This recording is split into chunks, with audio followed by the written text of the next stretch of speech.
Lubuk Linggau melakukan rapid test massal untuk mendeteksi dini COVID-19 yang dilakukan di pasar tradisional. Pedagang, petugas keamanan, tukang ojek, warga, dan tukang parkir di pasar ini dilakukan rapid test atau tes cepat COVID-19. Tes dilakukan pada 200 orang di pasar Inpres, dan jika reaktif akan dilakukan tindakan lebih lanjut dengan tes web.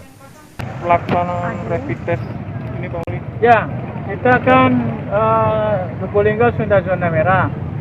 Dan saat ini sudah yang terpapar 39.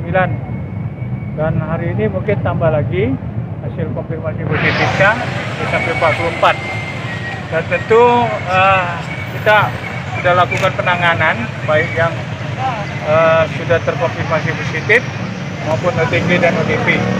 Hari ini kita melakukan rapid test acak dulu di pasar ya.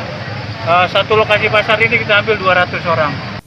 Dari hasil tes cepat, didapati 8 orang dan 2 diantaranya dari luar kota Lubuk Linggau yang dinyatakan reaktif. Hasil reaktif ini akan ditindaklanjuti dengan uji swab. Di Lubuk Linggau, Sumatera Selatan, 99% kasus COVID-19 yang positif merupakan tenaga medis yang tertular dari pasiennya. Sukma Aldino, Kompas TV, Lubuk Linggau, Sumatera Selatan.